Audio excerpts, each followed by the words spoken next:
കേവലമായ ഒരു റീച്ചിനോ കുറച്ച് ആളുകളുടെ സപ്പോർട്ടിനോ വേണ്ടി ഇസ്ലാമികമായ വിഷയങ്ങളെ പരസ്യമായി പരിഹസിക്കുന്ന തരത്തിലേക്ക് തരം താഴ്ന്നു പോയിരിക്കുന്നു നമ്മുടെ ചില മുസ്ലിം ചെറുപ്പക്കാർ. ഇവിടെയുള്ള യുക്തിവാദികളായ ആളുകൾക്കും നിരീശ്വരവാദികൾക്കും മതപരമായ വിഷയങ്ങളെ കളിയാക്കാനുള്ള അവസരമൊരുക്കി കൊടുക്കുന്നത് നമ്മളിൽപ്പെട്ട ആളുകൾ തന്നെയാണ്. സഹോദര സമുദായത്തിൽ ഒരാളാണ് ഈ ഒരു കോമാളിത്തരത്തിന് പങ്കുവഹിച്ചതെങ്കിൽ അത് അദ്ദേഹത്തിൻ്റെ അജ്ഞതയാണെന്ന് നമുക്ക് മനസ്സിലാക്കാമായിരുന്നു. എന്നാൽ ഇതങ്ങനെയല്ല. നിങ്ങൾ ഈ വീഡിയോ ഒന്ന് കണ്ടു നോക്കൂ.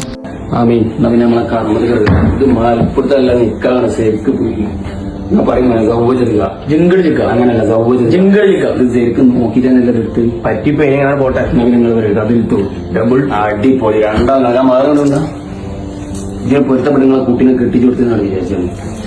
ഇതും നമ്മൾ കേൾക്കില്ല. എന്നാ പിന്നെ ഇത് കയറ്റി വിട്ടോ. നിക്കാഹ് എന്ന സുന്ദരമായ ഇസ്ലാമിൻ്റെ ഒരു സംസ്കാരത്തെ ഒരു വലിയ മഹത്വമേറിയ ഒരു വലിയ സംഗതിയാണ് ഈ പിച്ചി ചിന്തുന്നത്. ആരാണിവർ?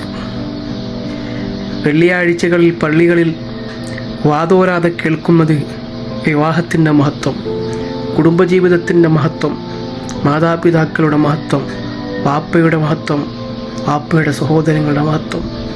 വേറെ എവിടെ കേൾക്കാൻ കഴിയും ഇതൊക്കെ? ഇതൊന്നും പോരാനതിന് മാസം തോറും ആഴ്ചകൾ തോറും നീണ്ടു നിൽക്കുന്ന വഅദിൻ്റെ പരമ്പരകൾ. നമ്മൾ അജ്ഞരല്ല. ആരെയാണ് നിങ്ങൾ കളിയാക്കുന്നത്? ഇസ്ലാമിനെയോ ഇസ്ലാമിൻ്റെ സംസ്കാരത്തെയോ ഇസ്ലാമിൻ്റെ സുന്ദരമായ പൈതൃകത്തെയോ? എന്തിനാണ് നിങ്ങൾ തരം താഴ്ന്നത്? പരിശുദ്ധമായ ഇസ്ലാമിൻ്റെ സുന്ദരമായ ഒരു സംസ്കാരത്തെയാണ് ഈ പിച്ചി ചിന്തുന്നത്. ആരാണിവർ? ആരാണിതിനൊക്കെ ഇവർക്ക് ലൈസൻസ് കൊടുത്തത്? ആരാണ് ഇവരെയൊക്കെ ഇതിനെ പ്രോത്സാഹിപ്പിക്കുന്നത്? അല്ലാഹു സുബ്ഹാനഹു വ തആലയുടെ വലിയ പരീക്ഷണങ്ങൾക്ക് കാരണക്കാരായി മാറേണ്ടി വരും. അല്ലാഹു കാത്തുരക്ഷിക്കട്ടെ.